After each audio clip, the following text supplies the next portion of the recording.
Hey YouTube, second part of the series. We're going to start putting the gun back together, starting with what I believe is the sear and the sear housing. I don't know the exact names. There's a website that I used to put this back together. It's actually by H&R themselves. It's a schematic, and then I just kind of figured out what order they go in. That's basically all I did actually. Just figure out the order they go in because there's no manual that says what pin and what to put in first. So we're going to start with this housing. I hope this is clear. There's a notch on two of the sides. I hope you can see that. I don't know how well this is going to show up. There's a notch on two of the sides. There are two notches on one side, and that in the rifle or in the shotgun frame, the notches are going to be that side. Along with that, there's going to be the spring for housing. One side is much longer than the other. This is going to go to this part, the sear, and it's the long part's going to lay under it. Then these holes are going to match up. So the spring's in there, the short side is sticking out now, and then we're going to squeeze that into here. And I'm going to put this together, and then earlier, like I said in the part 1 of the series, we'll have that mini skewer that's just wide enough to fit in here. And we'll put that in there, and we'll pinch it off because that skewer is not the same diameter and it'll just slip out. So we have the notches to the right. If you guys can see that, we have the sear in there with the black thing facing up, and we have the spring in there with the long side connected to the silver, and the short side going in the second notch back here. If you get that, that's how we're going to put it in here. It's going to go in here just like this on the inside, and it's going to take up both sides. So next we'll insert the spring or the pin. The notch sides always go to the left. If your model's different, you can just look at these holes. They'll have little grooves in them.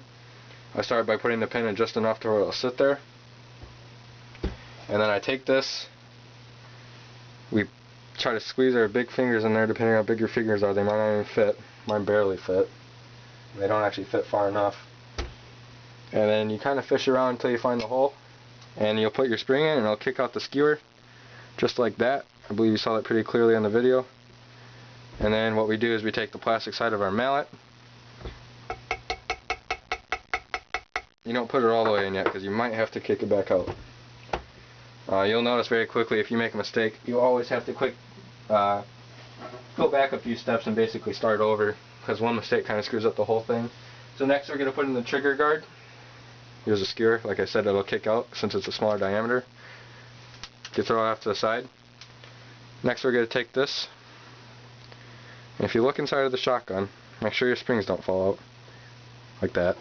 It's okay though, you didn't see that on the frame. Where we just put that in, it's right there. You can see the silver part I was talking about. That red spring is going to go on the back of this. This is what drops your barrel. So this will be in there now. I don't know how clear this is. This is a very hard video to do, by the way. So all we're going to do is just like the first one. You'll notice this very quickly. You always want to barely put your pin in. That way once you get your part in position, because all the spring power, you can just reach over very quick and not have to search for it and hold everything in place.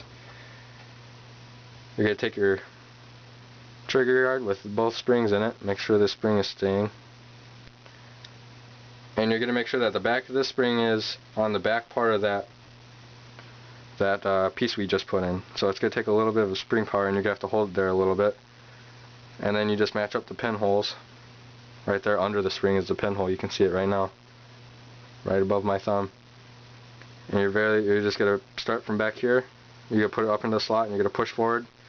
You'll feel the spring pushing, and you'll just line up the hole and hope you get it very quickly. A few of these steps at first are kind of shady. They're not shady, but they're more of guessing than they are actually doing anything. And this is where good lighting comes in handy. Sorry if I'm pulling this off camera. I'm just trying to match up the hole. And once you match up the hole, the pin will go in. Once again, you take your plastic mallet. Make sure you're using your plastic side, or else you're going to scar your rifle or your shotgun frame. And just start it. If you can see on there, I'm just starting these pins. They're still sticking out quite a bit. Just enough to where they're holding. Next, we're going to take our trigger. This piece right here moves. Make sure those two holes line up perfectly, or else your pin's not going to go through. Line them up, check from one side, flip it over, check from the other side, make sure it looks completely symmetric and that you can see all the way through the hole. Make sure your pin's gonna go in there. And then start your pin from the back side. This is going to be this bottom hole. And of course you start from the left side of the frame, looking down the barrel, or where your barrel would be. You start it just enough to where it's going to be in, and then for this part you have to kick up the trigger guard real quick. Pop it in just far enough. Now are you going to see this? It's too far in there, so I have to pull it back out just a wee bit. And you pull it out to where it's staying in there, but you have to have enough room to push this down inside. So right now we're going to stop the video. We're going to go into part 3. In part 3 we'll put the trigger back in. We'll see how far we get with the hammer and whatnot. So yeah, come back for part 3. Thank you.